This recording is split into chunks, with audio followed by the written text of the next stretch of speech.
Welcome to all of you. आप सभी का स्वागत है आपके अपने प्यारे कंसेप्ट डिकोडर के ऊपर। काफ़ी टाइम हो गया हम लोग मिले हाइड्रोलिक मशीन को लेके, मतलब काफ़ी टाइम क्या, लगभग 14-15 घंटे। ओके, तो ठीक है। तो जो सेंट्रीफ्यूगल पंप का आपको मैंने कंसेप्ट सिखाया था ना, सेम कंसेप्ट को यहाँ पे मैं कैरी फॉरवर्ड करूँगा। ये आपको एक सेंट्रीफ्यूगल पंप का मैंने फ्रंट व्यू दिया है। फ्रंट व्यू मतलब क्रॉस सेक्शन को काट के मैंने दिखाया हुआ है आपको, ठीक है। तो जो कॉन्सेप्ट मैंने आपको वर्किंग प्रिंसिपल बताया था, फोर्स्ड वोर्टेक्स, है ना, फोर्स्ड वोर्टेक्स के प्रिंसिपल पर आपका सेंट्रीफ्यूगल पंप काम करता है। तो उसी कॉन्सेप्ट को यहाँ पर मैं कैरी फॉरवर्ड करूंगा और आपको एक्सप्लेन करूंगा कि किस तरह से based on the concept of forced vortex the centrifugal pump work, कैसे यहाँ पे उस चीज का एप्लीकेशन होगा, ये करेंगे। We will make velocity triangle for centrifugal pump, ठीक है।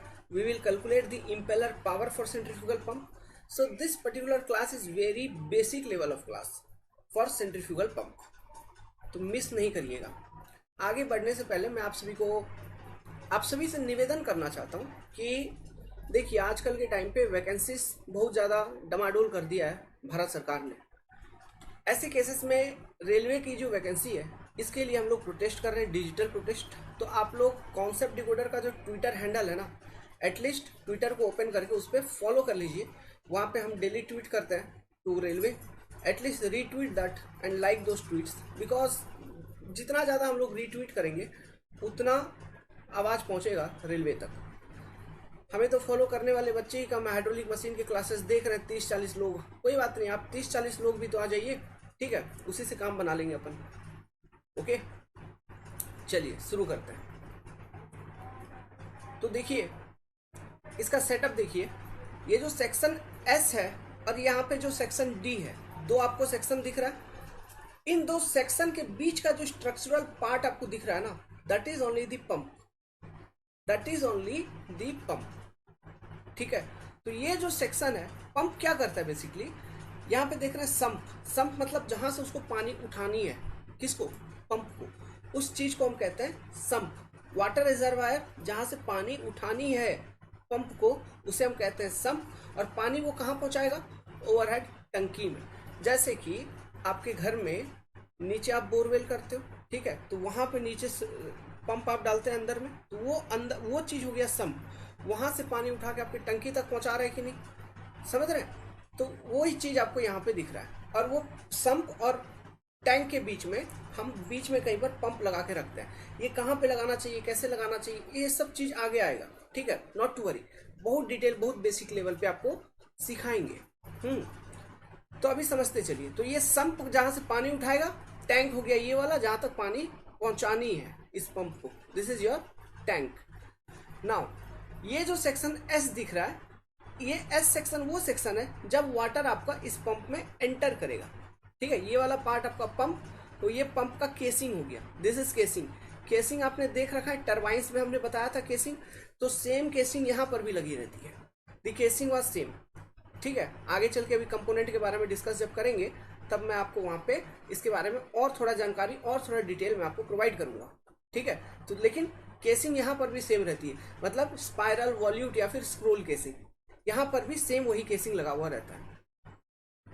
अब देखो, ये जो पार्ट आपको दिख रहा है पंप का, ठीक है, ये जो पार्ट दिख रहा है, जैसे टरबाइन में हम रनर करते थे, उसको क्या बोलते थे, रनर। ये जो पंखा लगा रहता था, इसको हम टरबाइन के केस में रनर कहा करते थे। But in case of pump इसको हम इम्पेलर कहते हैं। दिस इज इम्पेलर हियर, इसे हम क्या कहते हैं, इम्पेलर। टरबाइन में हम इसे रनर कहते थे, पंप में हम इसी को इम्पेलर कहते हैं, ठीक है। यही इम्पेलर रोटेट करेगा। लेट्स सपोज यहाँ पे ये इम्पेलर का रोटेशन, मैं रोटेशन दिखा देता हूँ। Let's suppose it is rotating in anti clockwise direction with angular velocity omega. ये कैसे रोटेट करेगा अभी समझाऊंगा। लेट्स सपोज वो ऐसे ऐसे रोटेट करेगा, एंटी क्लॉकवाइज डायरेक्शन में रोटेट कर रहा है ये इम्पेलर। ये जो सेक्शन एस है, this section is your entry to pump, entry to pump, ठीक है। सेक्शन डी जो है, यहां से वाटर एग्जिट कर रहा है ना, तो exit of pump, exit of pump, clear है। ये सारा कुछ अभी समझ में आ रहा है आपको, जो जो नाम मैं अभी बताया हूँ। अब देखिए, सेक्शन एस से पहले मैंने एक पाइप लेंथ प्रोवाइड कर रखा है, एक लेंथ ऑफ पाइप मैंने प्रोवाइड करके रखा है। संप से सेक्शन एस तक देखिए एक पर्टिकुलर लेंथ ऑफ पाइप है। इस पाइप को जनरली कहा जाता है सक्शन पाइप, सक्शन पाइप, ठीक है। अभी देखिए सेक्शन डी जो था, डी क्या है, एग्जिट टू पंप, मतलब वहां से पंप से पानी एग्जिट करिए। अब वो जो पाइप है ना, उसके आगे जो टंकी तक कनेक्टेड है, ये क्या करेगा, इस पानी को वो टंकी में डिलीवर करेगा, तो इसको हम डिलीवरी पाइप कहते हैं। ये जो सेक्शन हो गया, ये जो पाइप होता है, इसको हम डिलीवरी पाइप कहते हैं, डिलीवरी पाइप, ठीक है। This is only your delivery pipe. Suction pipe समझ में आया, डिलीवरी पाइप समझ में आया। अब देखिए, ये जो सक्शन पाइप है, संप के जस्ट थोड़ा ही ऊपर सक्शन पाइप में एक मैंने ग्रीन कलर का इस तरह से बना रखा है पाइप के अंदर, ये एक तरह का वेल्व होता है। This is one type of valve, जिसको हम कहते हैं सक्शन वेल्व, सक्शन वेल्व या रिफ्लेक्स वेल्व और रिफ्लेक्स वेल्व, रिफ्लेक्स वेल्व, या फिर आप इसी को फुट वेल्व भी कहते हैं हम, और इसी को हम कहते हैं फुट वेल्व, फुट वेल्व, ठीक है। इसको आप नॉन रिटर्न वेल्व भी कह सकते हैं, अलग अलग नाम है वही एक ही चीज का, इसको हम, और नॉन रिटर्न वेल्व आप बगल में बना के लिख लीजिए, या फिर मैं ही लिख देता हूं, या फिर इसी को हम नॉन रिटर्न वेल्व, यहां पे लिखता हूं, नॉन रिटर्न वेल्व भी कह सकते हैं, ठीक है। Non return valve, foot valve, suction valve और रिफ्लेक्स वेल्व, ये सब इसी वेल्व का नाम है। अब इसका काम क्या है, मैं आपको, इसका काम बेसिकली ये है ना, देखिए ये जो संप है, ये संप से क्या करेगा, पंप पानी को लेगा, तो संप से पंप की ओर वाटर की फ्लो होगी, ठीक है। तो रिफ्लेक्स वेल्व या सक्शन वेल्व ये इसलिए लगाया जाता है कि पानी पंप से संप में ना फ्लो हो, है ना। मतलब ये जो वेल्व है, इसका यही एक काम है कि ये पानी का रिटर्न फ्लो अलाउ नहीं करेगा, बस पानी का फ्लो अलाउ करेगा from sump to pump, but not from pump to sump. अगर कोई पानी इन केस पंप से रिटर्न होकर संप में अगर आ रहा है, उस चीज को वो रोक देगा, वो पानी को नीचे संप तक पहुंचने नहीं देगा। समझ रहे हो बात को, ये काम होता है आपका नॉन रिटर्न वेल्व का। अब ये हमें जरूरत क्यों पड़ती है, क्यों हम लगाते हैं, ठीक है, ये कैसे काम करता है, इन सब चीजों को आगे आने वाले क्लासेस में, मतलब इन फ्यूचर अभी जो आएगा उसमें मैं आपको बताऊंगा। ये आपका एक पहला क्वेश्चन हो गया, इसका क्लियर कट ऑब्जेक्टिव, तो ये चीज आपको आगे समझ में आएगी। अभी के लिए ये ध्यान में रखिए कि ये सक्शन पाइप में एक तरह का वेल्व लगा हुआ रहता है, जो पंप से संप में फ्लो अलाउ नहीं करता है। संप से पंप में फ्लो होगी, लेकिन पंप से संप में फ्लो नहीं होगा। समझ गए बात को, ठीक है, ओके। अब एक इंपॉर्टेंट बात को सुनिए, ये जो सक्शन पाइप है और ये जो डिलीवरी पाइप है, these are not considered as part of pump, ये पंप का पार्ट नहीं होता। क्यों, देखिए पंप का काम क्या है, ये जो संप है यहां से पानी को लिफ्ट करना और टैंक तक पहुंचाना। अभी मान लो, लेट्स सपोज, अगर ये पंप को मैं संप के ऊपर ही रख दिया, तो सक्शन पाइप की जरूरत है क्या, नहीं है। लेट्स सपोज मैं पंप को टैंक पे ही रख दूं, जहां पे पानी मेरे को पहुंचानी है, जहां तक मैं टैंक के पास ही पंप को रख दूं, तो मेरे को बोलिए डिलीवरी पाइप की जरूरत है क्या, जरूरत नहीं है। So this suction pipe and delivery pipe is used according to use. अगर आपको इसका जरूरत है तो ही हम यूज करेंगे, अगर हमें इसका जरूरत नहीं है, if we don't require it, then we will not use. Hence, इसलिए suction pipe and delivery pipe are not considered as part of a pump, ये पंप के पार्ट नहीं होते, ध्यान रखिएगा। अब देखिए, थोड़ा मजा लीजिए, ये पंप को समझिए, ठीक है। ये जो पंप का फोटो यहाँ पे बनाया हुआ है सेक्शन एस और सेक्शन डी के बीच में, उसी को समझते हैं। ये जो इम्पेलर आप देख रहे हैं, आप एक इम्पेलर देख रहे हैं, तो इम्पेलर के सेंटर से एक शाफ्ट निकला हुआ रहता है। ये इम्पेलर है, तो उसके सेंटर से एक शाफ्ट निकला हुआ है। यहाँ पे इम्पेलर है, पंखा, ठीक है, इधर है पंखा, इसके सेंटर से एक शाफ्ट निकला हुआ है, ये शाफ्ट के अदर एंड पे इलेक्ट्रिक मोटर लगी हुई रहती है। ये शाफ्ट के अदर एंड पे, एक एंड पे इम्पेलर लगा हुआ है, दूसरे एंड पे इलेक्ट्रिक मोटर लगा हुआ है, ठीक है। बेसिकली ये जो शाफ्ट है इस इलेक्ट्रिक मोटर से ही बाहर निकली हुई रहती है, जिससे इम्पेलर कनेक्टेड रहता है। सिनेरियो समझ में आ रहा है? अब देखिए, इलेक्ट्रिक मोटर का काम क्या है, ये बिजली से कनेक्टेड होगा। ये किससे कनेक्टेड होगा? इलेक्ट्रिसिटी से। हम क्या करेंगे, इलेक्ट्रिक मोटर को ऑन करेंगे, स्विच ऑन कर दिया, तो इलेक्ट्रिक मोटर में आपने दिया इलेक्ट्रिकल पावर, इलेक्ट्रिक मोटर में आपने प्रोवाइड किया इलेक्ट्रिकल पावर। वो इलेक्ट्रिकल पावर के कारण इलेक्ट्रिक मोटर क्या करेगा, उसको मैकेनिकल पावर में कन्वर्ट कर देगा, मतलब ये शाफ्ट को वो रोटेट करना चालू कर देगा। इस शाफ्ट को वो रोटेट करना चालू कर दिया, शाफ्ट रोटेट हो रहा है, घूम रहा है, दिख रहा है, शाफ्ट रोटेट हो रहा है, शाफ्ट रोटेट हो रहा है, रोटेट हो रहा है, तो ये किससे कनेक्टेड है? इम्पेलर से। इम्पेलर किसका? पंप का। तो देखिए ये जो इम्पेलर है ये बेसिकली पंप में, मतलब केसिंग के अंदर में, ठीक है। तो हमेशा ध्यान रखिएगा, जब भी हम मोटर को ऑन करेंगे ना, ठीक है, इलेक्ट्रिक मोटर को, तब शाफ्ट घूमना चालू हो जाएगा, क्योंकि इलेक्ट्रिकल पावर को मैकेनिकल पावर में कन्वर्ट कर रहा है ये मोटर। अब ये मैकेनिकल पावर जो है ये इसके मतलब ये इसके कारण क्या होगा, ये इम्पेलर रोटेट करना चालू हो जाएगा। तो हमेशा ध्यान रखिएगा, जब भी हम पंप वगैरह ऑन, मतलब मोटर वगैरह ऑन करेंगे, तो मतलब ये जो पंप है ना, इसके केसिंग के अंदर पूरे में पानी भरा हुआ रहना चाहिए।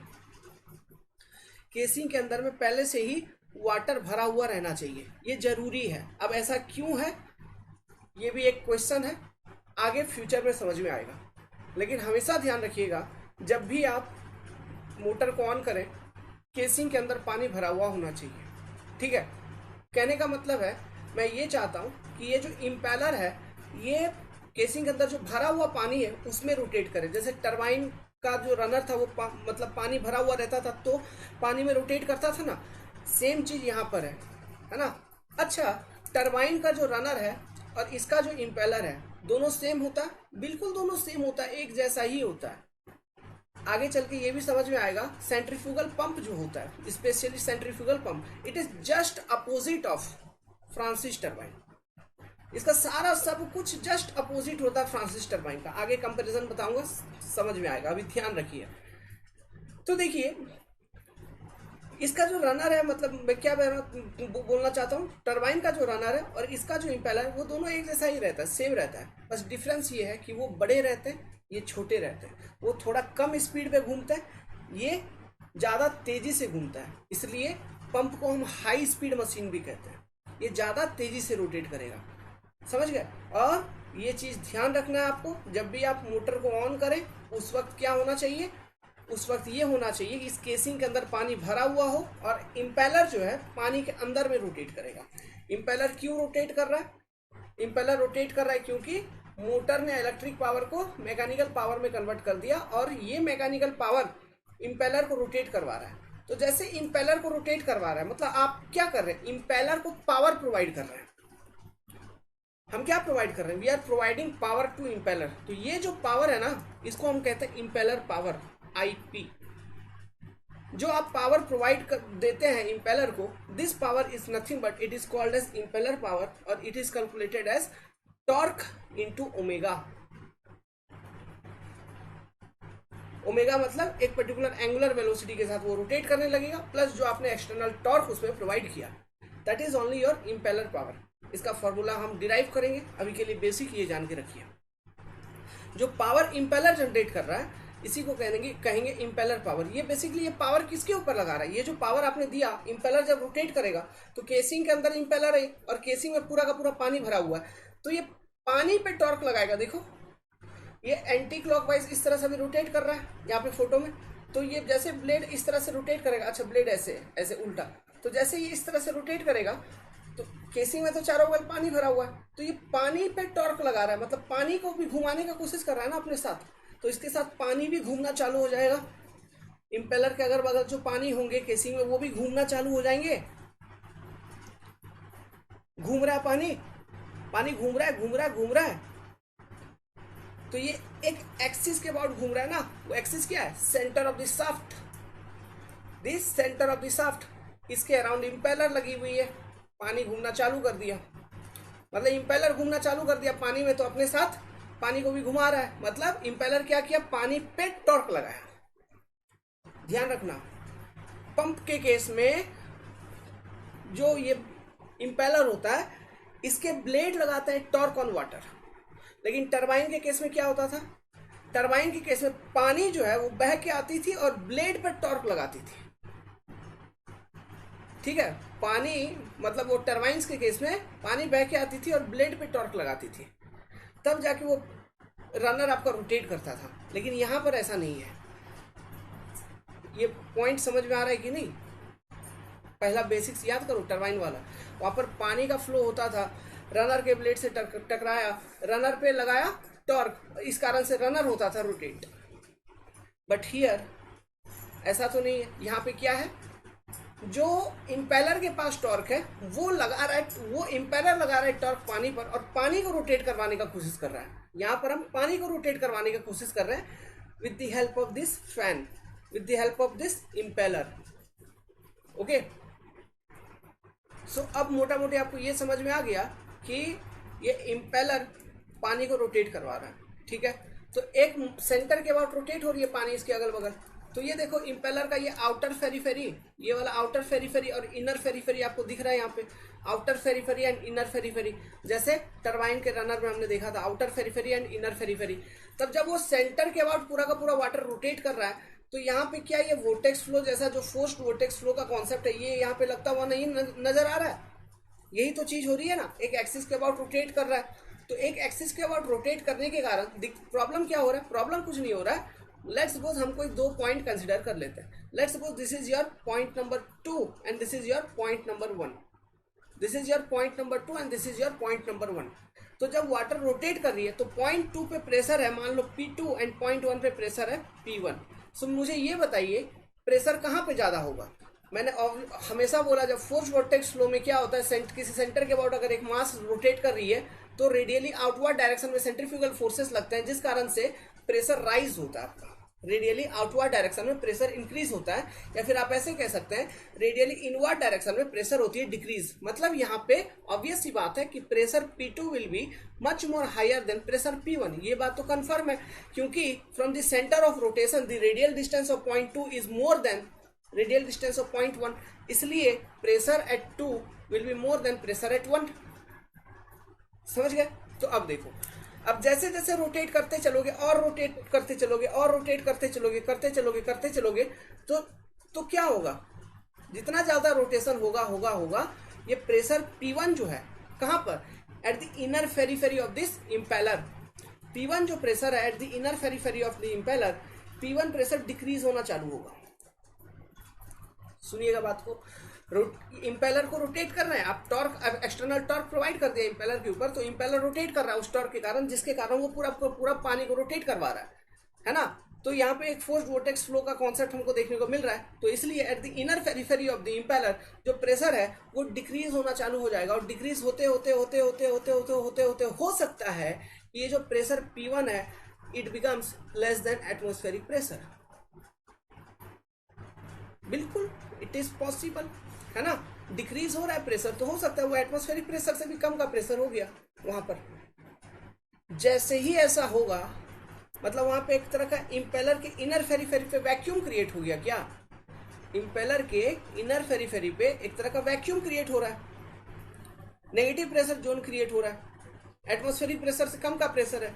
अब देखो ये जो इंपेलर का इनर फेरीफेरी है वहां से एक पाइप लगा हुआ है आपका, एक पंप का जो ये जो पाइप है, देखिए पंप का ये जो पाइप है, ये पाइप एक इंपेलर के इनर फेरीफेरी से बाहर निकला, मतलब इंपेलर के सेंटर से एकदम बाहर निकला हुआ रहता है। और इसी पाइप से आपका सक्शन पाइप कनेक्टेड है जो कि कनेक्टेड है संप से, और संप पे प्रेशर कितना है यहाँ पर, अगर संप पे प्रेशर बताऊं तो यहाँ पे प्रेशर है PATM। ठीक है, तो ये जो पाइप है देखो जो संप और इंपेलर के इनर फेरीफेरी से कनेक्टेड है, तो ये जो पाइप आप देखेंगे इस पाइप के एक एंड पे प्रेशर है P एटमॉस्फेरिक, दूसरे एंड पे प्रेशर है लेस देन एटमॉस्फेरिक प्रेशर। एक एंड पे प्रेशर है P एटमॉस्फेरिक और दूसरे एंड पे प्रेशर है कितना, लेस देन एटमॉस्फेरिक प्रेशर। अभी ऐसा अगर है तो क्या होगा, water will always flow from high pressure to low pressure. So sump से डिलीवरी, ये जो पाइप है सक्शन पाइप में पानी एंटर करेगा क्योंकि यहाँ पे प्रेशर है ज़्यादा और इम्पेलर के इनर फेरीफेरी पे pressure P1 is less than atmospheric pressure. So water will enter, ठीक है, into the suction pipe from this sump and flow होगी और यहाँ से, ठीक है, ये जो पाइप कनेक्टेड था यहाँ से एग्जिट करेगी, बाहर निकलेगी और सीधा पानी कहाँ जाएगी, आपके इम्पेलर पे इनर फेरीफेरी पे आपका वाटर फ्लो होके पहुंच जाएगा।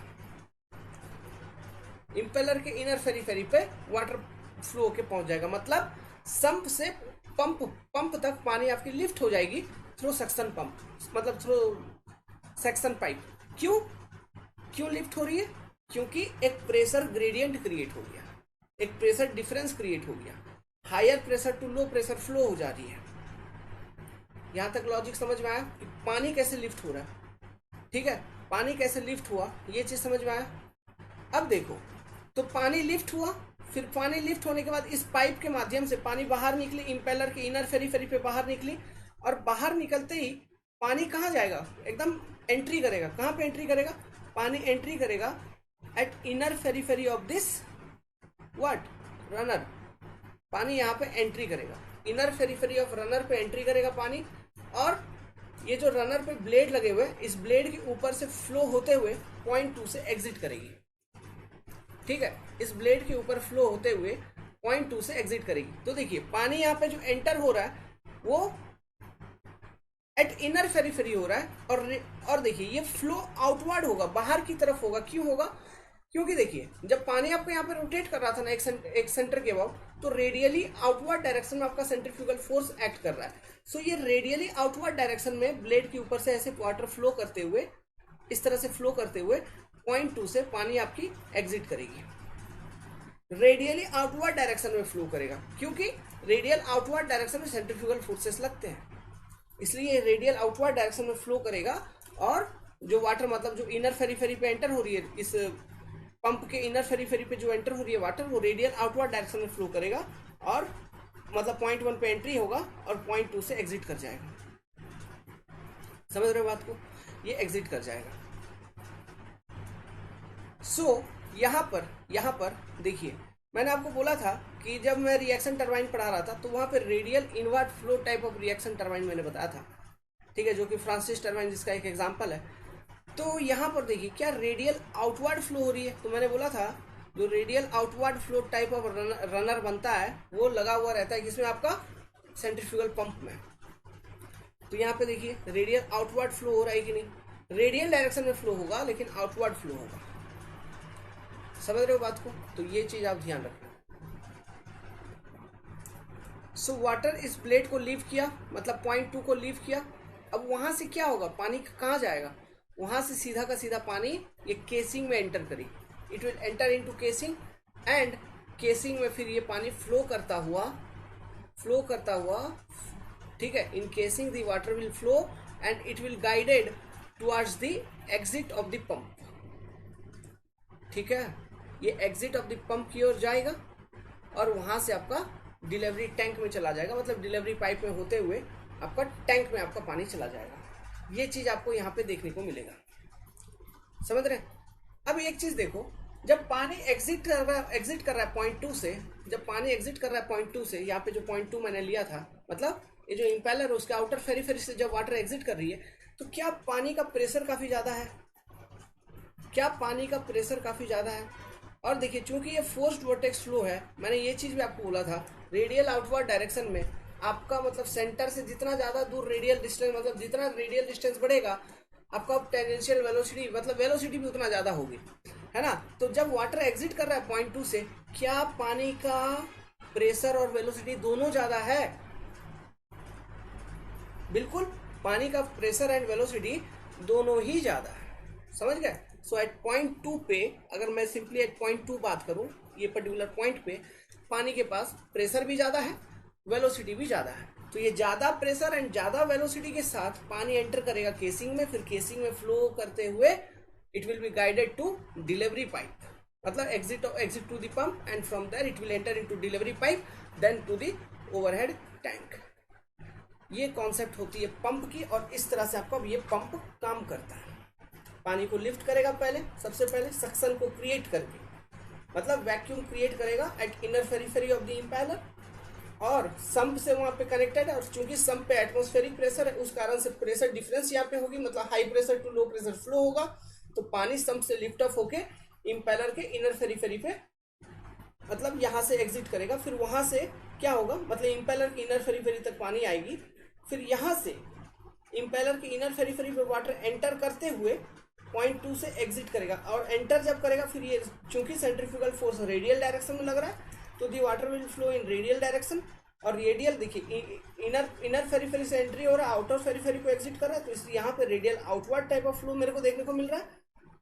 तो water will enter at radial मतलब radial inner periphery and it will flow radially due to centrifugal forces and it will exit at point 2। तो जब पॉइंट 2 पे एग्जिट करेगा तो उस पानी के पास प्रेशर भी ज़्यादा है, वेलोसिटी भी ज़्यादा है। From point 2 the water will enter, अच्छा प्रेशर वेलोसिटी क्यों ज़्यादा, because we know the concept of forced vortex, इसलिए ज़्यादा। तो पॉइंट 2 से जैसे एग्जिट करेगा है ना, तो वो केसिंग में एंटर होगी, और केसिंग में पानी फ्लो हो रही है, तो पानी फ्लो होगी and the flow will be guided towards the exit of pump, from where it will go into delivery pipe then overhead tank. This is the overall mechanism. So यहाँ पे बेसिकली क्या, अगर एक बेसिक एल्गोरिथम मैं बनाऊं तो आपने motor जो था उसमें इलेक्ट्रिक पावर दिया, वो इलेक्ट्रिक पावर मोटर ने क्या किया, मैकेनिकल पावर में कन्वर्ट कर दिया। आपने क्या किया, मैकेनिकल पावर इस सेंट्रीफ्यूगल पंप के इम्पेलर को प्रोवाइड किया, जिसको हम इम्पेलर पावर कह रहे हैं, जितना आपने प्रोवाइड किया power. Now this impeller power के कारण इम्पेलर ने क्या किया, पानी के ऊपर टॉर्क लगाया, पानी के ऊपर टॉर्क लगाया और रोटेट करवाया, रोटेट करवा के कुछ एक सक्शन क्रिएट किया, ठीक है, कुछ एक सक्शन क्रिएट किया, उस कारण से वाटर आपकी लिफ्ट अप हो रही है। समझ गए बात को, मतलब इस पंप का जो मेन रोल है वो क्या करना है, पंप का मेन रोल यहाँ पे मेरे को यही समझ में आया, पंप में हम डाल रहे हैं mechanical power and it is converting that particular mechanical power into hydraulic power. Pump का रोल क्या है, मैकेनिकल पावर को हाइड्रोलिक पावर में कन्वर्ट कर देना, तो जो कि यहाँ पे ये पंप करता है। समझ गए, तो the basic purpose, basic objective of pump is to convert mechanical power into hydraulic power. Mechanical power आप पंप को कैसे देंगे, by using electric motor. Electric motor में क्या करना है, इलेक्ट्रिक पावर देंगे, वो शाफ्ट को रोटेट करवाएगा, मतलब electric power to mechanical power, mechanical power to hydraulic power. This is the complete working set of centrifugal pump. मतलब पंप नॉर्मली हम सेंट्रीफ्यूगल इसलिए बोल रहे हैं ताकि आप हैबिचुएट हो जाओ, क्योंकि हमारा सिलेबस में यही है। मतलब पंप का, ये कोई भी बेसिक पंप का, जनरल पंप का, इसी तरह से आपका पंप काम करता है बेसिक लेवल पे। समझ गए कॉन्सेप्ट को, कुछ लिखने पढ़ने की जरूरत नहीं, आपको एक बार समझ में आना चाहिए। एक बार अगर कॉन्सेप्ट आपको समझ में आ गया है बस खत्म बात, ठीक है। आप बस ये डायग्राम को बहुत अच्छे तरीके से बनाइए, आपको कुछ लिखने की जरूरत नहीं है, जहां जैसे लिखने की जरूरत होगा मैं लिखवाते चलूंगा। आपको अभी ये सब जो मैंने डिस्कस किया ये सब लिखने की जरूरत नहीं है, अगर फिर भी आप चाहते हैं लिखना तो आप लिख सकते हैं।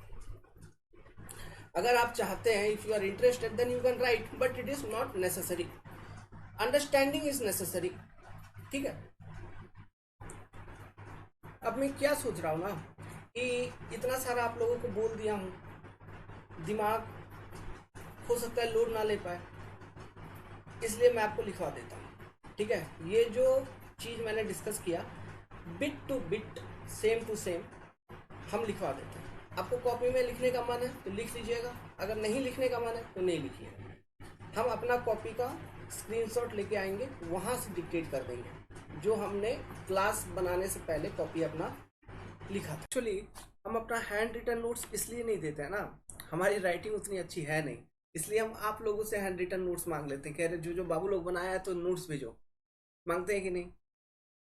चलो ठीक है, अभी तो मैनेज करो फिर यही हैंड राइटिंग से, तो लिखना चालू करिए। वो डायग्राम आप लोगों ने बना लिया पहला, इससे जस्ट पहले वाले पेज पे जो डायग्राम हमने आपको एक्सप्लेन किया था, इस डायग्राम को आप लोग बना लीजिए, अच्छे से बनाइए, पाउज करके बनाओ, बन गया होगा, ठीक है। चलो अब आगे चलते हैं, लिखेंगे। होता है ना, भूल जाओगे कभी कभी, तो कॉपी पे रहेगा तो एक बार डायग्राम के साथ पढ़ लोगे तो याद रहेगा कि हमने क्या मैकेनिज्म आपको समझाया था। सक्शन वेल्व, पहले लिखिए suction valve. Aim of this valve is to maintain flow in one direction, that is sump से pump, sump to pump. It will not allow water to flow in reverse direction, that is pump to sump. ठीक है, ये एक ही direction में flow को maintain करने में काम करता है। कहां से कहां तक? संप से पंप। रिवर्स फ्लो अलाउ नहीं करेगा सक्शन वेल्व। इसको नॉन रिटर्न वेल्व भी कहते हैं, फुट वेल्व कहते हैं, रिफ्लेक्स वेल्व कहते हैं, सब एक ही चीज का नाम है। अभी ये क्यों, ऐसा क्यों है, एक क्वेश्चन मार्क है जो कि हम आगे डिस्कस करेंगे। Suction pipe and delivery pipe are not considered as part of pump. ठीक है, सेकेंड पॉइंट ये, सक्शन एंड डिलीवरी पाइप जो होती है ये पंप की पार्ट नहीं होती है।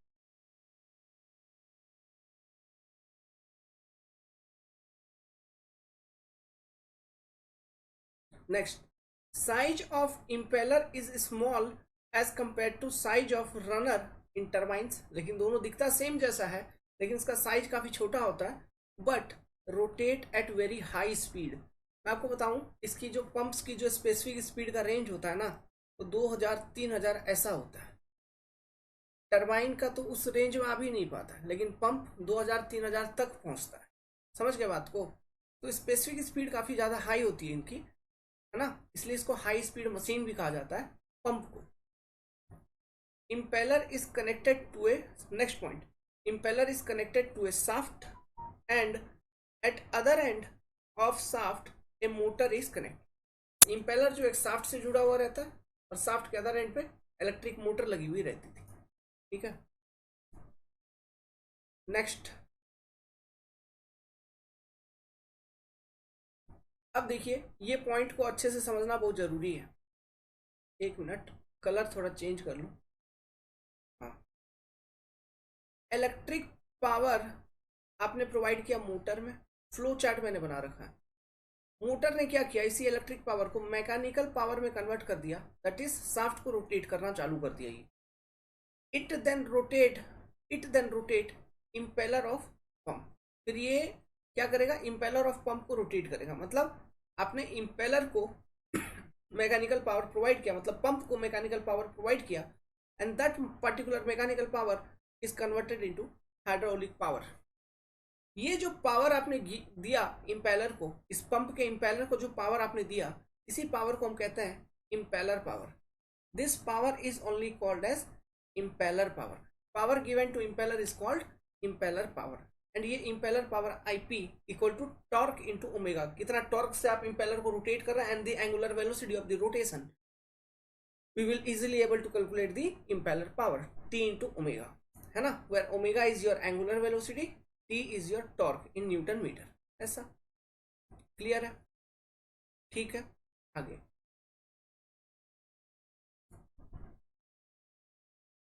अब लिखिए, यहां से कंसेप्ट लिखिए। नेक्स्ट, अब जब इम्पेलर रोटेट करना चालू कर दिया, when impeller start rotating in A casing filled with water, ये चीज ध्यान रखिएगा, इन ए केसिंग फिल्ड विथ वाटर, मतलब पंप चालू करने से पहले ना उसके केसिंग में पूरा पानी भरा हुआ रहना चाहिए। कहने का मतलब है, मैं ये चाहता हूं कि मेरा जो इम्पेलर रोटेट करे, ये केसिंग के पूरा भरे हुए मतलब केसिंग में पूरा पूरा पानी भरा हुआ हो, उसमें रोटेट करे। ऐसा क्यों है? This is your second question, जो कि हम इन फ्यूचर डिस्कस करेंगे। पहला क्या? पहला वो सेक्शन वेल्व वाला, दूसरा ये, दो क्वेश्चन। ठीक है, हम फ्यूचर में डिस्कस करेंगे। अभी के लिए ध्यान में रखिए कि केसिंग में पूरा पानी भरा हुआ होना चाहिए, comma, the impeller apply A torque T। Impeller क्या करेगा, एक टॉर्क T अप्लाई करेगा ऑन दी वाटर। ये बात ध्यान रखिएगा। ये कंपैरिजन मैंने आपको यहाँ पर बताया था। इस पॉइंट को मैं आगे यूज करूंगा, जब अभी मैं इम्पेलर पावर का फॉर्मूला डिराइव करूंगा, वहां पर इस पर्टिकुलर पॉइंट को मैं यूज करूंगा। I am going to use this particular point. Turbine में मैंने आपको बोला था वाटर टॉर्क अप्लाई करता है, यहाँ पे इम्पेलर पानी पे टॉर्क अप्लाई कर रहा है, वहां पे पानी इम्पेलर पे टॉर्क अप्लाई कर रहा था। इम्पेलर मतलब रनर, टरबाइन के केस में, तो जस्ट अपोजिट हो रहा है। इसका सिग्निफिकेंस क्या है, इसका यूज क्या है, कैसे समझेंगे आगे जब इंपेलर पावर की फॉर्मूला में डिराइव करूंगा वहां पर क्लियर कट समझ में आएगी। अभी इसी वीडियो में डिराइव कर देंगे, ठीक है, not to worry. And due to this external torque and due to this external torque comma water in the casing will also start rotating about centre of shaft, ठीक है, यहाँ कॉमा डालना नहीं भूलिएगा। And due to this external torque comma water in the casing, जो casing में पानी है वो भी रोटेट करना चालू कर देगा अबाउट सेंटर ऑफ शाफ्ट। तो यहाँ पे मैंने एक छोटा सा इंपेलर का डायग्राम बना रखा है, सेंटर ऑफ शाफ्ट मैंने दिखा रखा है, ठीक है। फिर मैंने शाफ्ट पर सॉरी ये सेंटर ऑफ शाफ्ट दिखा रखा है और इस इंपेलर का ब्लेड वगैरह बना रखा है। तो इंपेलर का ये इनर फेरीफेरी मैंने R1 दिखा रखा है और आउटर फेरीफेरी आप जान ही रहे हो क्या होगा, ऐसा this will be your outer periphery. इसको मैंने बता रखा है R2, है ना, यहाँ पे देखिए R2 लिखा हुआ, तो दैट इज योर आउटर फेरीफेरी, उसको मैंने R2 लिख रखा है। तो फोर्स्ड वोर्टेक्स का कॉन्सेप्ट को यूज करेंगे तो हमको एकदम साफ साफ मालूम है जो इनर फेरीफेरी पे पॉइंट होगा उसके कंपैरिजन में जो आउटर फेरीफेरी पे पॉइंट है, अगर प्रेशर का बात करें P2 will be greater than P1, it is true, है ना, P2 will be greater than P1, ये ट्रू है। तो ये डायग्राम आप बनाइए और ये लिखिए कि P2 will be greater than P1, उसके आगे पॉइंट चालू करिए, उसके आगे पॉइंट चालू करिए, ठीक है। As the shaft continue to rotate, जैसे जैसे shaft will continue to rotate the pressure P1, ये जो P1 प्रेशर है, द प्रेशर P1 एट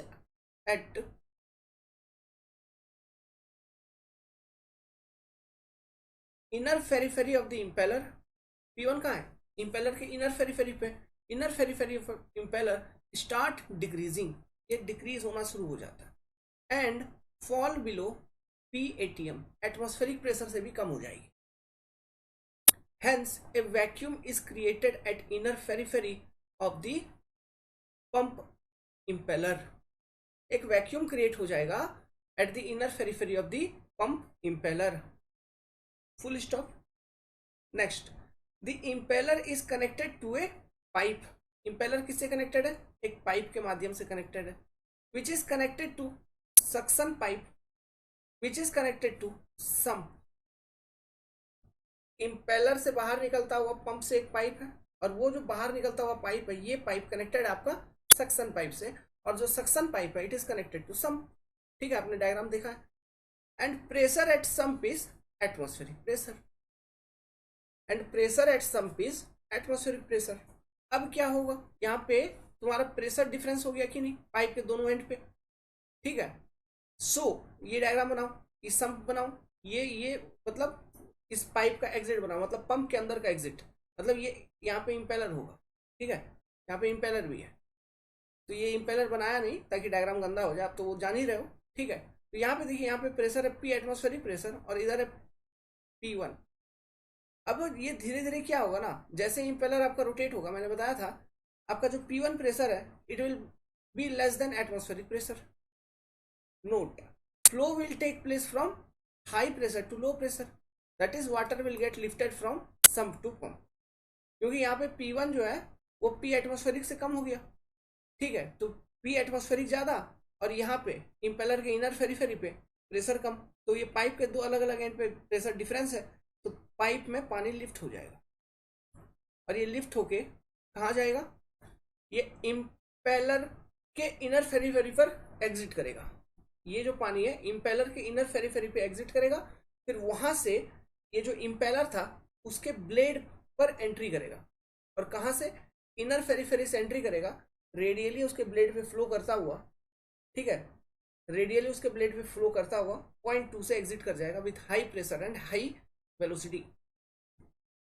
आगे लिखिए, ठीक है, that is water will get lifted from sump to pump, the water will enter to impeller, ठीक है, पॉइंट 1 पे एंटर करेगा, पॉइंट 1 मैंने बताया था inner periphery, the comma the impeller will apply torque, और देखिए चूंकि वो पॉइंट 1 पे एंटर करेगा और इंपेलर तो घूम ही रहा है ना, तो इंपेलर इस वाटर पे जो एंटर कर रहा है इस पे भी टॉर्क अप्लाई कर देगा, उसको भी रोटेट करवाएगा तो सेंट्रीफ्यूगल फोर्स क्या होगा, रेडियली आउटवर्ड डायरेक्शन में लगेगी, and apply torque and rotate the water comma due to which जिस कारण से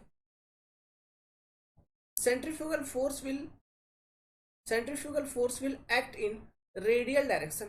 ठीक है, रेडियल डायरेक्शन में सेंट्रीफ्यूगल फोर्स एक्ट करना चालू हो जाएगा। रेडियल आउटवर्ड लिख दीजिए, ज्यादा अच्छा रहेगा, radial outward direction. So water will flow in radial direction and exit at section 2। इसलिए पानी रेडियल डायरेक्शन में फ्लो करेगा और सेक्शन 2 से एग्जिट कर जाएगा। मतलब पॉइंट 2, सेक्शन नहीं लिखे यहाँ पे, पॉइंट 2 लिखिए। सेक्शन मैंने लिख दिया था, पॉइंट 2 लिखिए। पॉइंट 2 से एग्जिट कर जाएगा, मतलब outer periphery of the impeller से एग्जिट करेगी।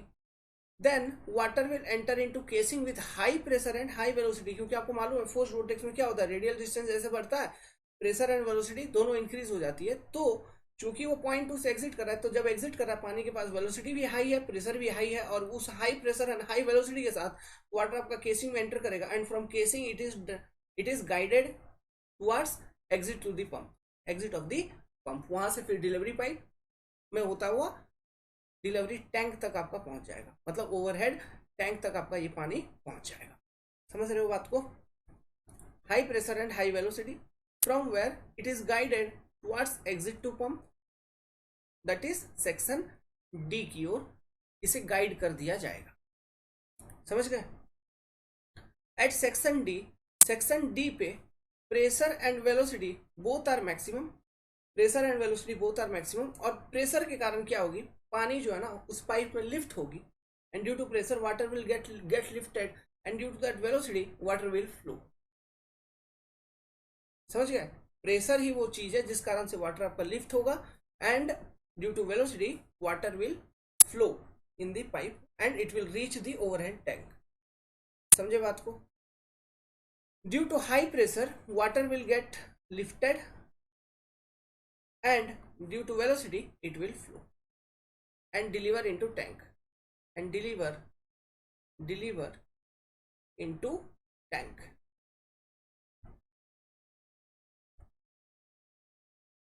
समझ गया बात को? लिख लिए सारा कुछ कंप्लीटली? बस इसको बार बार रीड करिए, जो समझाया हूं बार बार सुनिए, तो वहां से आपका कंसेप्ट इसके वर्किंग पे कैसे फोर्स वोर्टेक्स फ्लो यहाँ पे एक्ट करता है वो आपको समझ में आ जाएगा। ठीक है, तो अब हम डिस्कस करेंगे ये सेंट्रीफ्यूगल पंप के कंपोनेंट के ऊपर। ठीक है, इसके ऊपर डिस्कशन करेंगे। तो सबसे पहला चीज देखिए, यहाँ पे इसका दो ही इंपॉर्टेंट कंपोनेंट होता है, ध्यान से सुनिए। इसका दो ही इंपॉर्टेंट कंपोनेंट होता है, एक होता है केसिंग, दूसरा होता है impeller. Only two, casing and impeller. तो एक एक करके हम डिस्कस करेंगे बहुत डिटेल में। ठीक है, केसिंग देखो, सबसे पहले तो ये देखो मैंने क्या बोला था, केसिंग के अंदर जब पानी फ्लो करता है, कहां से फ्लो करता है, केसिंग के अंदर पानी कहां से फ्लो करता है? सबसे पहले तो ये देखिए, केसिंग के अंदर पानी फ्लो करता है जब वो पानी एग्जिट करता है आपका, मतलब ये जो इम्पेलर है, इम्पेलर के इनर फेरीफेरी पे एंट्री करते हुए रेडियली फ्लो करता है, फिर एग्जिट करता है। फिर जब पानी एग्जिट करता है then it enter into casing. तब जब पानी केसिंग में एंटर करता है उसका वेलोसिटी भी हाई रहता है, प्रेशर भी हाई रहता है, क्योंकि यहां पर फोर्स्ड वोर्टेक्स का कॉन्सेप्ट यहाँ पे अप्लाई है, फोर्स्ड वोर्टेक्स की कॉन्सेप्ट यहाँ पे चल रही है, इसलिए उसका प्रेशर भी ज्यादा रहता है, वेलोसिटी भी ज्यादा रहता है। क्लियर है? अब देखो बात, तो प्रेशर ज्यादा रहता है, मतलब यहाँ पे केसिंग के अंदर जो पानी फ्लो हो रही है वो हाई प्रेशर के साथ फ्लो हो रही है ना, और वो प्रेशर कहीं ना कहीं एटमॉस्फेरिक प्रेशर से ज्यादा है। तो ये रिक्वायरमेंट जो टरबाइन में हमने देखा था कि लीक प्रूफ होना चाहिए, ये चीज यहाँ पर भी वैलिड होना चाहिए। The casing must be leak proof, नहीं तो पानी वहां से प्रेशर के साथ बाहर निकलेगा। समझ गए? तो the casing must be leak proof. ठीक है, ये बात क्लियर हो गई। अब देखिए, अब इसका रोल क्या है, सुनते रहना बात, बड़ा इंटरेस्टिंग सा कॉन्सेप्ट है। देखो यहाँ पे मैंने एंटी क्लॉकवाइज डायरेक्शन में रोटेट करवाया था, इस इम्पेलर को ऐसे रोटेट करवाया था, तो मतलब केसिंग, मतलब पानी यहाँ से निकल रही होगी, फिर केसिंग में एंटर कर रही होगी और ऐसे यूं फ्लो कर रही होगी। ठीक है, इस तरह से पानी फ्लो कर रहा होगा। और जब केसिंग में पानी फ्लो कर रहा होगा, चूंकि मैंने बोला जैसे ही इम्पेलर के आउटर फेरीफेरी से पानी निकल रहा है, high pressure and high velocity के साथ निकल रहा है, तो प्रेशर का तो अभी भूल जाओ, लेकिन वेलोसिटी को ध्यान में दो। तो वो हाई वेलोसिटी के साथ केसिंग के अंदर पानी अगर फ्लो करेगा, अगर हाई वेलोसिटी के साथ केसिंग के अंदर अगर पानी फ्लो करेगा तो वेलोसिटी ज्यादा तो फ्रिक्शनल लॉसेस ज्यादा होगा। अगर वेलोसिटी ज्यादा फ्रिक्शनल लॉसेस ज्यादा होगा, डार्सी-वीसबाक इक्वेशन को याद करिए, FL_V²/2CD। तो frictional losses is directly proportional to velocity of the flow. तो अगर वेलोसिटी ऑफ द फ्लो ज्यादा होगा, फ्रिक्शनल लॉसेस ज्यादा होगा। सो केसिंग में फ्रिक्शनल लॉसेस ज्यादा होगा। तो केसिंग का जो मेन पर्पस है ना, वो क्या है, इसका जो मेन पर्पस है डियर, वो ये है कि ये जो वेलोसिटी के साथ पानी एग्जिट करता है ना, ये इम्पेलर के आउटर फेरीफेरी को, उस वेलोसिटी को प्रेशर एनर्जी में कन्वर्ट करना। उस वेलोसिटी का मतलब उस काइनेटिक एनर्जी का मतलब, वेलोसिटी एक वेलोसिटी के साथ एग्जिट कर रहा है, मतलब मैं ये कहूंगा वाटर के पास एक काइनेटिक एनर्जी है और प्रेशर एनर्जी भी है जब वो केसिंग में एंटर कर रही है। तो ये जो काइनेटिक एनर्जी है, इसको प्रेशर एनर्जी में कन्वर्ट करना, this is the work of casing. समझ रहे हैं बात को? अभी मान लीजिए केसिंग में जब पानी फ्लो होगा और उस समय हेड लॉसेस ज्यादा हो गया, तो वो जितना भी कन्वर्जन करेगा वो कन्वर्जन कम करेगा क्या? क्यों? क्योंकि कुछ amount of kinetic energy is lost, means lost हो गया, उसका खत्म हो गया in head due to friction, वो लॉस हो चुकी है। इसलिए काइनेटिक एनर्जी की कन्वर्जन इनटू प्रेशर कम होगा, तो एफिशिएंसी ऑफ द केसिंग कम होगी। केसिंग का क्या कम होगा? एफिशिएंसी कम होगा। तो हम क्या करते हैं यहाँ पे, हमें बेसिकली हमने प्रॉब्लम को आइडेंटिफाई किया और हमने देखा कि due to high velocity of flow in the casing there is frictional losses. Why should not I, क्यों ना मैं ऐसा करूं कि जो वेलोसिटी ऑफ फ्लो है इसको मैं कम कर दूं। Velocity of flow in direction of flow, in direction of flow मेरा अगर वेलोसिटी कम होता हुआ जाएगा तो फ्रिक्शनल हेड लॉसेस भी कम होता हुआ जाएगा। समझ रहे हैं कि नहीं? तो इसलिए मैं यहाँ पे क्या करता हूँ, डाइवर्जिंग क्रॉस सेक्शन का केसिंग बनाता हूँ इन डायरेक्शन ऑफ फ्लो। जैसा कि डायरेक्शन ऑफ फ्लो कैसा है, ऐसा है, ठीक है। तो जो केसिंग होगा ना, उसका अगर क्रॉस सेक्शन एरिया में बताऊं तो बड़ा होते हुए चलेगा, ऐसा होते हुए चलेगा, केसिंग आपका बड़ा होते हुए चलेगा। समझ रहे बात को? ठीक है, मतलब डाइवर्जिंग क्रॉस सेक्शन का केसिंग होता हुआ चलेगा। तो जैसे जैसे वाटर इस केसिंग में आगे मूव करेगी तो क्या होगा आपका, चूंकि cross section area increases, what is happening, cross section area is increasing। तो as cross section area increases velocity decreases and ये जो velocity decrease हो रहा है मतलब kinetic energy decrease होगा in direction of flow, and this particular velocity is converted into pressure energy, and due to this pressure energy only, phone आ गया था एक जगह से, ठीक है, well, and due to this pressure energy only, कहाँ पे थे, प्रेशर एनर्जी पे पानी आपका लिफ्ट अप होगा। और देखिए यहाँ पे टोटल कंप्लीट काइनेटिक एनर्जी आपका प्रेशर में कन्वर्ट नहीं होगा, कुछ हिस्सा है ना प्रेशर में कन्वर्ट होगा, और उस प्रेशर के कारण पानी लिफ्ट अप होगी, और जो भी उसके पास वेलोसिटी होगी उस वेलोसिटी के साथ वाटर फ्लो करके ओवरहेड टैंक तक पहुंच रही होगी। समझ रहे बात को समझ रहे? ये है रोल ऑफ केसिंग। सो इसलिए यहाँ पर केसिंग जो है वो हम डाइवर्जिंग क्रॉस सेक्शन एरिया का प्रोवाइड करते हैं। तो इसलिए इस तरह की केसिंग को हम डाइवर्जिंग केसिंग कहते हैं। डाइवर्जिंग केसिंग, ठीक है, मतलब इन डायरेक्शन ऑफ फ्लो आपका क्रॉस सेक्शन एरिया इंक्रीज होता हुआ चलेगा। लेकिन इन टरबाइन्स में याद करो केसिंग यही था, but in direction of flow turbine में ऐसे फ्लो हो रही थी, यूं ऐसा। तो इन direction of flow cross section area में डिक्रीज करता हुआ चल रहा था, ताकि क्योंकि वहां पे डिस्चार्ज कम हो रही थी, इसलिए हमको वेलोसिटी इंक्रीज करना था फॉर इक्वल मास एंट्री, है ना, for equal mass entry over each blade of the runner, ताकि इक्वल फोर्स लगाए और जर्किंग मोशन ना हो, इस पर्पज से। लेकिन यहाँ पे वेलोसिटी को कम करने के लिए हम डाइवर्जिंग एरिया का प्रोवाइड करेंगे। बाकी शेप जो है, शेप ऑफ केसिंग, वो दोनों केसेस में सेम है, चाहे वो टरबाइन का बात करेंगे या सेंट्रीफ्यूगल पंप का बात करेंगे, shape of casing is same. Shape of casing कहने का मतलब है यहाँ पर जो आपका केसिंग है ये भी आपका स्पाइरल, आप ये जो केसिंग है इट इज ऑल्सो स्पाइरल या वॉल्यूट या स्क्रोल केसिंग, समझ रहे बात को? स्पाइरल, वॉल्यूट या स्क्रोल केसिंग।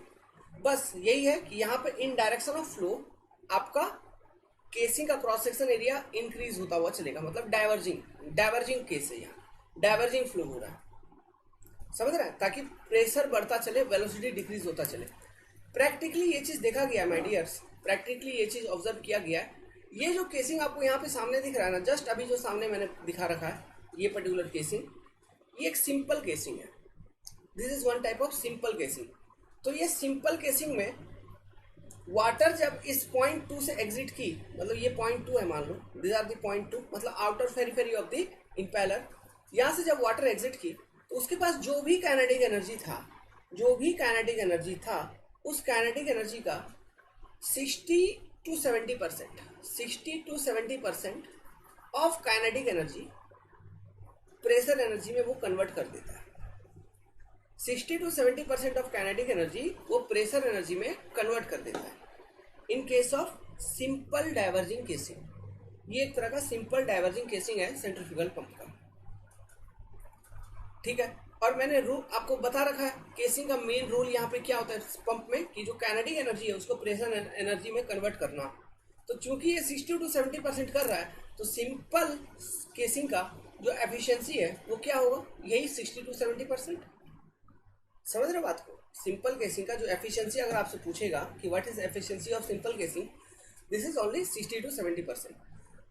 अब मेरे दिमाग में, चूंकि मैं इंजीनियर हूँ, मेरे दिमाग में खुरापाती आएगा, आपके दिमाग में टेंशन आएगी, अरे मैं इस एफिशिएंसी को कैसे बढ़ाऊँ, क्योंकि जो मेरा मेन ऑब्जेक्टिव है पंप में वो तो क्या है, जितना ज़्यादा पानी को लिफ्ट कर पाएगा उतना अच्छा है। तो मेरे को उसके लिए प्रेशर चाहिए, कम वेलोसिटी से फ्लो होगी, कोई बात नहीं, पानी तो लिफ्ट हो जाएगा तो वहाँ तक फ्लो होकर पहुँच ही जाएगा, ये बात तो हमको भी मालूम है। तो हमको बेसिकली क्या चाहिए, प्रेशर चाहिए। तो मैं यही चाहता हूँ कि जितना से जितना मैक्सिमम एनर्जी है ना, काइनेटिक एनर्जी, उसको मैं प्रेशर में कन्वर्ट कर पाऊँ। मतलब एफिशिएंसी ऑफ केसिंग मुझे बढ़ाना है, एफिशिएंसी ऑफ केसिंग मुझे बढ़ाना होगा। तो ऐसे कंडीशंस में मैं क्या करूँगा, यही सिंपल केसिंग जो है इसी को थोड़ा मॉडिफाई करूँगा। कहने का मतलब है इम्पेलर का साइज वही रहेगा, इम्पेलर में कोई चेंजेस हमको नहीं करना है, इम्पेलर का साइज मेरा वही रहेगा, लेकिन मैं केसिंग को थोड़ा बड़ा बनाऊंगा और वहाँ पे कुछ अरेंजमेंट में प्रोवाइड करूँगा। मतलब मैं गाइड वेंस को प्रोवाइड करूँगा यहाँ पे, देखिए वो कैसे करते हैं। मतलब इम्पेलर का साइज वही रख के केसिंग को मैं बड़ा बना दूंगा और वहाँ पे गाइड वेंस को कुछ इस तरह से अरेंज करूँगा कि देखिएगा एफिशिएंसी बढ़ जाएगा इसका, ठीक है। तो वो अरेंजमेंट मैं आपको अब दिखाता हूँ। तो यहाँ पे दिख रहा है आपको, इस तरह से केसिंग आपको प्रोवाइड करना है। फिर यहाँ पे एफिशिएंसी इंक्रीज हो जाएगी। मतलब केसिंग का जो पर्पस है उसको ध्यान रखना। केसिंग का पर्पस क्या है, इम्पेलर से जब एग्जिट कर रहा है वाटर, उसके पास जो काइनेटिक एनर्जी है, उस काइनेटिक एनर्जी को मैक्सिमम प्रेशर एनर्जी में कन्वर्ट करना, this is the purpose of the casing. तो यहाँ पे वो चीज ज्यादा आपको होता हुआ नजर आएगा। वो ऐसा क्यों है, देखिए यहाँ पे जब let's suppose from this particular point 2, ये जो पॉइंट 2 है यहाँ से वाटर एग्जिट किया, इसके बाद देखिए ये यहाँ पे गाइड वेंस लगाया हुआ है। गाइड वेंस कुछ इस तरह से यहाँ पे लगाया हुआ है। मतलब जब इनके बीच में वाटर फ्लो करेगा तो जो एरिया है ना, मतलब दो गाइड वेन के बीच में जो एरिया है वो इंक्रीजिंग है, दो गाइड वेंस के बीच का जो एरिया है वो इंक्रीजिंग है। तो area increases, velocity decreases, pressure increases, है ना। तो यहाँ पे diffusing type of guide vanes यहाँ पे लगा हुआ रहता है। समझ में आ रहा है? डिफ्यूजिंग गाइडवेन मतलब गाइडवेंस कुछ इस तरह से लगे हुए हैं यहाँ पे कि एरिया इनका ग्रेजुअली इंक्रीज हो रहा है इन डायरेक्शन ऑफ फ्लो, ऐसा कुछ। तो इसे हम कहते हैं diffusing type of guide vanes, diffusing type of guide vane. तो ये जो केसिंग होता है, इस केसिंग को कहा जाता है casing with diffusing type of guide vane, ठीक है। गाइड वेन्स यहाँ पे जो लगाते हैं इट इज फिक्स्ड वेन, ये फिक्स होते हैं, ठीक है। दिस आर फिक्स्ड वेन, जैसा टरबाइन में था वैसा ही यहाँ पर भी था, यहाँ पर भी होता है, it is fixed when. Now देखो ये जो इसका कंस्ट्रक्शन है, ठीक है, ये जो कंस्ट्रक्शन है, आप इस केसिंग के अंदर इम्पेलर और ये गाइड वेन वाला अरेंजमेंट है, क्या ये टरबाइन जैसा दिख रहा है, रिएक्शन टरबाइन जैसा दिख रहा है ना। तो इस तरह का जो पंप होता है जिसमें ये डिफ्यूजिंग टाइप ऑफ गाइडवेंस लगा हुआ रहता है, इसको हम टरबाइन पंप भी कहते हैं, इसे हम टरबाइन पंप भी कहते हैं। अब यहाँ पे एफिशिएंसी कैसे इंक्रीज हो जाता है, देखिए सबसे पहले जब वाटर इम्पेलर के आउटर फेरीफेरी से एग्जिट करेगा, उसके पास जो वेलोसिटी है ना, उस वेलोसिटी से वो इन दो गाइडवेन के बीच का जो डाइवर्जिंग एरिया है उसके थ्रू से जब फ्लो करेगा, उस समय कुछ वेलोसिटी प्रेशर में कन्वर्ट हो जाएगी। फिर से फोन आ गया था। हम क्या बोल रहे थे, तो जब ये दो गाइडवेन जो ऐसा लगा हुआ है, इनके बीच में जब वाटर फ्लो करेगा, क्योंकि इसका डाइवर्जिंग एरिया में इस तरह से लगे हुए हैं सारे गाइडवेन्स, है ना, तो कुछ काइनेटिक एनर्जी आपका प्रेशर में एनर्जी में कन्वर्ट हो जाएगा, पहला। फिर वाटर एंटर करेगा केसिंग के अंदर, फिर केसिंग है डाइवर्जिंग एरिया का। तो जब केसिंग में पानी आपका फ्लो करेगा, फिर चूंकि केसिंग डाइवर्जिंग एरिया का है, दोबारा इसका some percentage of kinetic energy जो भी रिमेनिंग होगा वो फिर से प्रेशर में कन्वर्ट हो रहा होगा। समझ रहे बात को? तो यहाँ पे दो स्टेजेस में kinetic energy is getting converted into pressure energy.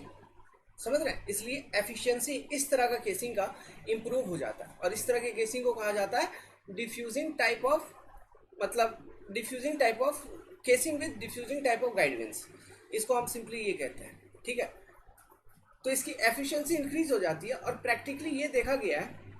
Call आ रहा है, क्या करूं, उठाऊंगा बाद में। बहुत सारा कॉल आता है आप लोगों का, देखिए उठाना पड़ता है, नहीं उठाएंगे तो ये यही सब, हमारे पास टाइम भी यही उपलब्ध है उठाने के लिए फ़ोन, तो उठाना पड़ता है। तो देखिए आपने मोटा मोटी ये तो समझा ना अभी तक क्या हो रहा है, कि दो बार यहाँ पर दो स्टेजेस में आपका काइनेटिक एनर्जी प्रेशर एनर्जी में कन्वर्ट हो रहा है, ये आपने समझ लिया। ठीक है, इसलिए इस तरह की केसिंग का एफिशिएंसी जो होगा वो ज़्यादा मिलता हुआ चलेगा। प्रैक्टिकली ये देखा गया है कि इस तरह का केसिंग अगर हम प्रोवाइड करते हैं, तो ऐसे में 80 to 85% ऑफ, पहले कितना था 60 से 70 सिंपल केसिंग में, यहाँ पर 80 से 85% ऑफ काइनेटिक एनर्जी जो है आपका कन्वर्ट हो जाता है प्रेशर एनर्जी के अंदर। ठीक है, फिर मैक्सिमम प्रेशर के साथ पानी आपकी ऊपर हाई लिफ्ट होती है, और जो भी वेलोसिटी बचता है it is sufficient to make the flow of water. समझे क्या? तो ज़्यादा से ज़्यादा ऊंचाई तक आपका पानी पहुंच पाएगा। यही तो काम था पंप का। तो हमेशा याद रखना, due to pressure rise only, जो पानी है वो लिफ्ट अप हो, और वेलोसिटी या फिर काइनेटिक एनर्जी के कारण पानी आपका फ्लो होता है। समझे बात को? So this is your concept of casing here. यहाँ पे यही जनरली दो तरह के केसिंग होता है, और खास करके हम ये टरबाइन पंप जनरली हम यूज़ करते हैं, क्योंकि इसमें एफिशिएंसी आपको मैक्सिमम मिलता हुआ नजर आता है। This is your first component which is your casing. अब बात करते हैं सेकेंड कंपोनेंट के बारे में, जो कि होता है इम्पेलर। ठीक है, तो देखिए नेक्स्ट कंपोनेंट इम्पेलर। ये जो इम्पेलर होते हैं based on shape of blade, किसके ऊपर डिपेंड करता है? शेप ऑफ ब्लेड के ऊपर, शेप ऑफ ब्लेड के ऊपर ये डिपेंड करता है। और based on shape of blade it is of 3 types. ठीक है, ये 3 तरह के होते हैं। पहला देखिए, मैं आपको पहले समझाता हूँ इम्पेलर पे यहाँ पे ब्लेड कैसे कैसे लगे रहते हैं। टरबाइन जैसा ही है ये भी, उसी का रनर जैसा दिख रहा है, तो यही अपना वो टरबाइन वाला रनर है। तो देखिए ब्लेड जो हो सकता है, ये कर्व ब्लेड एक तो होगा, और ये ब्लेड हो सकता है कर्व ब्लेड हो और इस तरह से लगा हुआ होगा। समझ पा रहे हो? इस तरह से, मतलब ऐसा दिख रहा है। ठीक है, कर्व ब्लेड ऐसा लगा हुआ हो सकता है, या फिर यही ब्लेड को आप ऐसे कर दीजिए, ब्लेड ऐसा भी लगा हुआ हो सकता है। समझ रहे? ये दूसरा हो गया। पहला वैरायटी ऐसे में कर्व है, ऐसे में मतलब ये लगा हुआ ऐसा, this is your first variety of curve, this is second variety, ये सेकेंड वैरायटी है। समझ गए? तीसरा ब्लेड जो है फ्लैट ब्लेड लगा हुआ है, फ्लैट, एकदम फ्लैट, कोई कर्व नहीं है, कुछ नहीं है, एकदम फ्लैट ब्लेड, ऐसा ब्लेड, ऐसा ऐसा ऐसा लगा हुआ। ये 3 तरह के इम्पेलर होते हैं, यही 3 वैरायटी में आता है, और कुछ इसमें चेंजेस नहीं है। ठीक है, अब इसको देखते हैं एक एक करके। तो पहला देखते हैं, लेट्स सपोज ये आपका impeller, this is your centre of the shaft, यहाँ पे ब्लेड कुछ इस तरह से लगा हुआ है। अच्छा, एक मिनट, इसको और थोड़ा नीचे बनाता हूँ मैं, तब ज़्यादा अच्छे से समझ में आएगा। ये इम्पेलर है, this is your centre of the shaft, और ब्लेड इस पे कुछ इस तरह से ब्लेड आपका लगा हुआ है, इस तरह से ब्लेड लगा हुआ है। तो देखिए नाउ लेट्स सपोज कि this particular impeller is rotating in clockwise direction, मतलब इस तरह से ये रोटेट कर रहा था, ओमेगा से ये रोटेट कर रहा है, मतलब क्लॉकवाइज डायरेक्शन में रोटेट कर रहा है। ठीक है, यहाँ पे नहीं बना के और थोड़ा ऊपर दिखा देता हूँ कि इस तरह से क्लॉकवाइज डायरेक्शन में ये, अच्छा आप समझ जाओगे ना, ये ओमेगा से दिखा दिया मतलब क्लॉकवाइज डायरेक्शन में रोटेट कर रहा है। इम्पेलर था, इम्पेलर पे लगा हुआ है blade, it is rotating in clockwise direction. ये इम्पेलर जो है, ऐसे एक ब्लेड में यहाँ पे दिखा रहा हूँ, नंबर ऑफ ब्लेड्स होंगे, है ना, इस इम्पेलर के ऊपर नंबर ऑफ ब्लेड लगे हुए होंगे जो कि रोटेट कर रहा है क्लॉकवाइज डायरेक्शन में। और ये किस में रोटेट कर रहा है? केसिंग के अंदर, और उस केसिंग में पानी भरा हुआ है, उस केसिंग के अंदर पानी आपका भरा हुआ है, समझ रहे हो, और ये रोटेट कर रहा है। ठीक है, अब मुझे ये बताइए, एक बात हमेशा ध्यान रखना, जो बात अभी मैं बोलने वाला हूँ, जब ये रोटेट करेगा ऐसा, इम्पेलर इस तरह से रोटेट कर रहा है केसिंग के अंदर, पानी के अंदर, तो देखिए पानी तो केसिंग में भरा हुआ है, इम्पेलर जब रोटेट कर रही है तो ये जो ब्लेड है, ब्लेड का कौन सा सरफेस, ये वाला सरफेस ना ये वाला सरफेस, कौन सा सरफेस वाटर के ऊपर टॉर्क लगाएगा। ध्यान से सुना मेरा बात, ये जो ब्लेड है तो ब्लेड का दोनों सरफेस पे पानी है, इधर भी पानी है लेकिन इधर भी पानी, क्योंकि केसिंग पूरा पानी से भरा हुआ है। लेकिन जब इम्पेलर आपकी रोटेट कर रही है क्लॉकवाइज डायरेक्शन में ऐसा, तो मुझे ये बताइए इस ब्लेड का कौन सा सरफेस वाटर पे टॉर्क लगा रहा है, दिस पर्टिकुलर सरफेस की नहीं, यहाँ पे, समझ रहे हो। अगर इस तरह से रोटेट कर रहा है तो ये जो सरफेस है, ये सरफेस वाटर के ऊपर टॉर्क लगा रहा है सब। सो जब भी हम फ्लो ऑफ वाटर दिखाएंगे, यहाँ पे फ्लो ऑफ वाटर कैसे होगा, flow of water from inner periphery to radially outward होगा, है ना, इनर मतलब इस इधर से एंटर करेगी वाटर और फ्लो करते हुए यहाँ से निकल जाएगी, एग्जिट कर जाएगी। This is your point 1 inner periphery, this is your outer periphery, radially flow होके बाहर निकल रही है पानी। तो वाटर की फ्लो हम उसी फेस पे दिखाएंगे, मतलब इस ब्लेड का उसी फेस पे वाटर का फ्लो दिखाएंगे जो फेस वाटर के ऊपर टॉर्क लगा रहा होगा। Always in case of pump, जब भी हम इम्पेलर बनाएंगे उसका ब्लेड दिखाएंगे तो उस ब्लेड के ऊपर वाटर का जो फ्लो हम दिखाएंगे वो उसी फेस पे दिखाएंगे जो फेस पानी के ऊपर टॉर्क लगा रहा होगा। जैसे कि यहाँ मैंने आपको समझाया, ये वाला जो फेस है it is applying torque on the water. समझ गए बात को, क्लियर कट। अब देखो नाउ, अब थोड़ा सा यहाँ पे एक कॉन्सेप्ट को इंट्रोड्यूस करता हूँ। देखिए जब वाटर फ्लो करेगी इस ब्लेड के ऊपर, फ्लो करके आपका पॉइंट 2 से एग्जिट कर रहा है with high pressure and velocity, pressure भी ज्यादा है वेलोसिटी भी ज्यादा है, with high pressure and velocity point 2 से पानी आपका एग्जिट कर रहा है।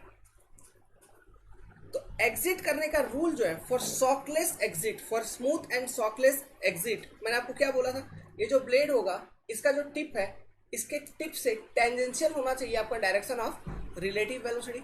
तो जो टरबाइन में बोला था मैंने, वही सेम चीज यहाँ पर भी एप्लीकेबल होगा। For shockless exit of water, the water must exit such that the direction of relative velocity is tangential to the tip at exit.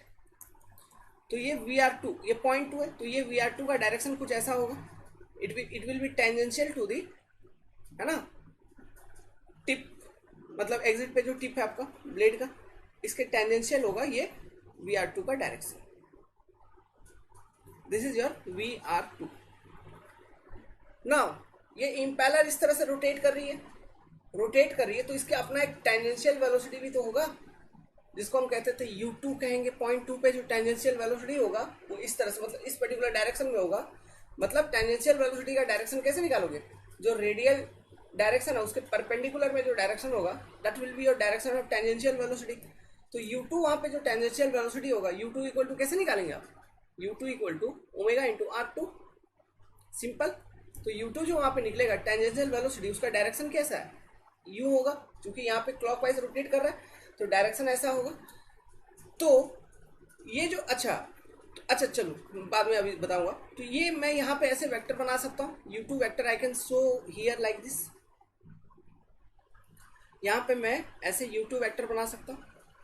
तो u2 और vr2 के बीच का जो ये जो एंगल है, इस एंगल को हम क्या कहेंगे, फाई। ठीक है, यही एंगल है फाई। ओके, अब ये जो फाई एंगल है यहाँ पे, मतलब ये ब्लेड का एंगल एट एग्जिट। ठीक है, ब्लेड का एंगल है एट एग्जिट, बस यही चीज है। तो ये जो फाई एंगल है यहाँ पे, क्या ये लेस देन 90 डिग्री है? ये जो फाई एंगल है यहाँ पे, it is less than 90 degree. So इस तरह का कंडीशन जिस भी पर्टिकुलर ब्लेड में बनेगा, जिसमें ये जो फाई एंगल है लेस देन 90 डिग्री होगा, उसको हम बैकवर्ड वेन कहते हैं। बैकवर्ड वेन, समझ गए बात को? इस तरह के वेन को बैकवर्ड वेन कहा जाता है। ठीक है, और direction of flow of water on the blade हम उसी फेस पे दिखाएंगे जो जौन सा फेस, ब्लेड का जौन सा फेस वाटर पे टॉर्क लगा रहा होगा, उसी फेस पे हम वाटर की फ्लो को दिखाएंगे। हमेशा ध्यान रखिए। और इस तरह का जो वेन है जिसमें phi will be less than 90 degree is called as backward vane. समझ गए? तो ये पहला तरह का इंपेलर होगा जिसमें बैकवर्ड वेन लगा हुआ है। नेक्स्ट, सेकेंड बात करते हैं। सेकेंड, जो इंपेलर है, ठीक है, वो ऐसा है, ये इंपेलर है, this is your centre of shaft. यहाँ पे थोड़ा बड़ा ले लेते हैं, कोई दिक्कत नहीं होगा। ये इंपेलर है, this is your centre of shaft, और यहाँ पे जो ब्लेड लगे हुए हैं वो ऐसा लगे हुए हैं, इस तरह के ब्लेड लगे हुए हैं, फ्लैट ब्लेड लगे हुए हैं। ठीक है, इस तरह से ब्लेड लगे हुए हैं। अब इस केस में देखो, इस केस में देखो वाटर, अच्छा ये रोटेशन डायरेक्शन, इंपेलर मान लीजिए यही क्लॉकवाइज रोटेट कर रहा है, मतलब ऐसे रोटेट कर रहा है इंपेलर। तो कौन से फेस पे वाटर की फ्लो आप दिखाओगे? ये वाले फेस पे आप वाटर का फ्लो दिखाओगे कि इंपेलर के इनर फेरीफेरी से एंट्री हुआ, आउटर फेरीफेरी से एग्जिट कर रहा है, ब्लेड के ऊपर फ्लो करता हुआ। तो इस वाले पर्टिकुलर फेस पे हम दिखाएंगे, है ना, वाटर की फ्लो। तो ये वाटर जो यहाँ से एग्जिट करेगा, ये एग्जिट करेगा, let's suppose with relative velocity vr2 exit करेगा। और इसका यहाँ पे देखो टेंजेंशियल वेलोसिटी जो होगा, मतलब टिप पे ये जो पॉइंट 2 है, पॉइंट 2 पे जो टेंजेंशियल वेलोसिटी देखोगे प्लेट का, वो आपको दिखेगा ऐसे, यहाँ पे u2 दिखेगा। तो ये vr2 और u2 के बीच में यहाँ पे एंगल कितना है, 90 डिग्री। यहाँ पे एंगल कितना है, 90 डिग्री। तो इस तरह का जो वेन होता है ना, जिसमें ये जो फाई एंगल है ये हो जाता है आपका 90 डिग्री, इसको हम कहते हैं रेडियल वेन। इसे हम कहते हैं radial when. Second case, impeller with radial when. Third case देखिए, सेम इंपेलर को ले लो, इंपेलर आपका वही है, ये आपका शाफ्ट सेंटर का ना, इस पे जो ब्लेड लगा हुआ है वो अब लगा हुआ है ऐसे, लगा हुआ है ब्लेड, इस तरह के ब्लेड लगे हुए हैं, ऐसा लगा हुआ है ब्लेड मान लो। ठीक है, इस तरह से लगा हुआ है आपका ब्लेड। तो अब इस केस में देखिए, क्लॉकवाइज रोटेट कर रहा है। ठीक है, it is rotating clockwise with omega angular velocity. Direction of rotation ये जरूरी है, क्यों जरूरी है अभी आपको मैं बताऊंगा। क्लॉकवाइज रोटेट कर रहा है ऐसा। तो यहाँ पे देखिए कौन सा फेस इंपेलर का, मतलब ये जो इंपेलर में जो ब्लेड लगा हुआ है उसका कौन सा फेस वाटर के ऊपर टॉर्क लगा रहा है, ये वाला फेस, क्या ऐसे है ना, ये वाला फेस लगा रहा है। तो वाटर की फ्लो जो है मैं इसी फेस पे दिखाऊंगा, मतलब इनर फेरीफेरी से एंट्री किया, फिर इसी फेस पे ऐसे फ्लो दिखाऊंगा, फिर यहाँ से vr2 रिलेटिव वेलोसिटी के साथ, विद रिलेटिव वेलोसिटी vr2 वो एग्जिट कर रहा है।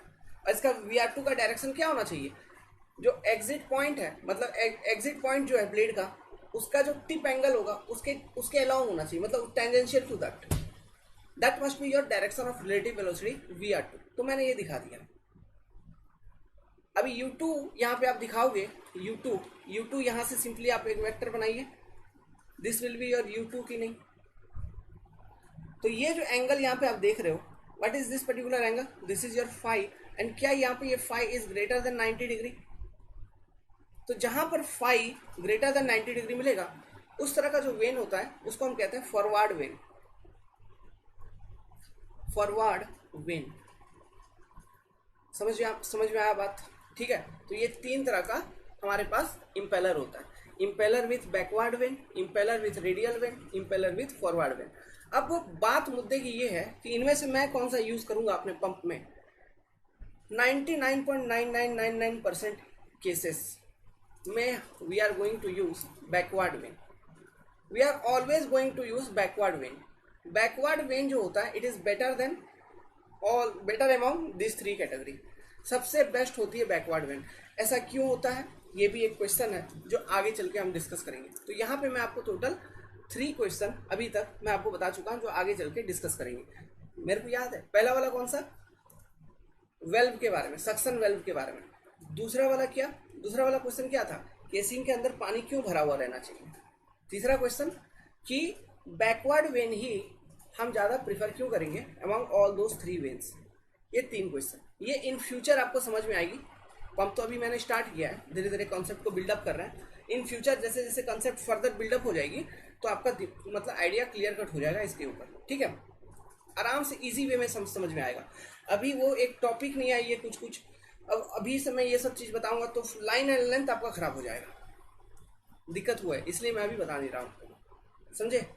सो विद दिस आज की क्लास इतना, इसी के साथ हम एंड करते हैं। आराम से कॉपी बनाइए, नोट्स बनाइए, अपडेट करिए यहाँ तक। इसके आगे हम कवर अप करेंगे और चलेंगे पंप में। मोटा मोटी 6-7 क्लासेस में पंप खत्म हो जाएगा, आप टेंशन फ्री रहिए। 6 या 7 या 8 maximum 8 classes it will go, pump will be covered, ठीक है। Good luck.